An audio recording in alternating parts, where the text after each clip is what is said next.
যুক্তরাষ্ট্রের রাজনীতিতে এমন কিছু নাম আছে যেগুলো সময়ের সঙ্গে সঙ্গে শুধু পুরনো হয় না, বরং আরও অস্বস্তিকর হয়ে ওঠে। জেফ্রি অ্যাপস্টেইন ঠিক তেমনই এক নাম। কুখ্যাত এই যৌন অপরাধীর কর্মকাণ্ড ঘিরে দীর্ঘদিন গোপন থাকা নথিপত্র, যা অ্যাপস্টেইন ফাইলস নামে পরিচিত, তা সম্প্রতি প্রকাশ পেয়েছে। আর এর পরপরই নতুন করে প্রশ্নের মুখে পড়েছে যুক্তরাষ্ট্রের রাজনৈতিক নেতৃত্ব। দীর্ঘ সময় নীরব থাকার পর এবার এই নথি নিয়ে মুখ খুলেছেন মার্কিন প্রেসিডেন্ট ডোনাল্ড ট্রাম্প। অ্যাপস্টেইন নথি প্রকাশের দাবি ছিল বহুদিনের। শুধু বিরোধী শিবির নয়, রিপাবলিকান পার্টির ভেতর থেকেও এই নথি প্রকাশের আহ্বান আসছিল। অবশেষে যুক্তরাষ্ট্রের বিচার বিভাগ গত 2 মাস আগে অ্যাপস্টেইনকে ঘিরে যৌন পাচার সংক্রান্ত লাখ লাখ নথি প্রকাশ করে। এর পরপরই আলোচনার কেন্দ্রে উঠে আসেন প্রেসিডেন্ট ডোনাল্ড ট্রাম্প।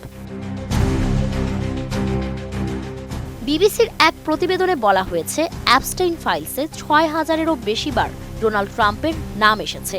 অ্যাপস্টেইন ও তার সহযোগীদের চিঠিপত্র, নোটে একাধিকবার উঠে এসেছে ট্রাম্পের নাম। জানা যায়, 90-এর দশকে নিউ ইয়র্ক সিটির ডোনাল্ড ট্রাম্প ও ওয়েস্ট পাম বিচে বসবাসকারী অ্যাপস্টেইনের মধ্যে বন্ধুত্বপূর্ণ সম্পর্ক ছিল। মঙ্গলবার হোয়াইট হাউসে দেওয়া এক বক্তব্যে ট্রাম্প বলেন, যুক্তরাষ্ট্রের এখন এই অধ্যায় পেছনে ফেলে সামনে এগিয়ে যাওয়ার সময় এসেছে। তিনি আবারও অস্বীকার করে বলেন, অ্যাপস্টেইন সংক্রান্ত কোনো অনিয়মে তার সংশ্লিষ্টতা ছিল না। ট্রাম্পের দাবি, তার বিরুদ্ধে কিছুই প্রমাণ হয়নি। ফিনিশ আপনার ঘরবাড়ি ও আঙ্গিনার সকল কীটপতঙ্গ ধ্বংস করে।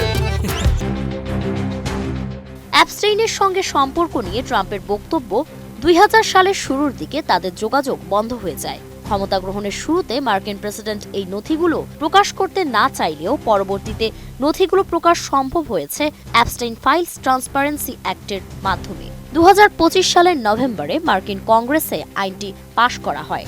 এতে স্বাক্ষর করেন প্রেসিডেন্ট ট্রাম্প নিজেই। এর ফলে বিচার বিভাগ অ্যাপস্টেইনের যৌন অপরাধ সংক্রান্ত তদন্ত ফাইল প্রকাশে বাধ্য হয়।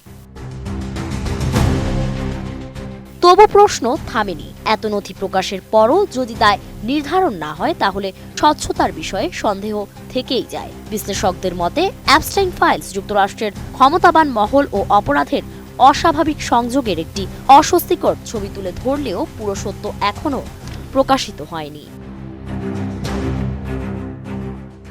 Desk report, ATN news.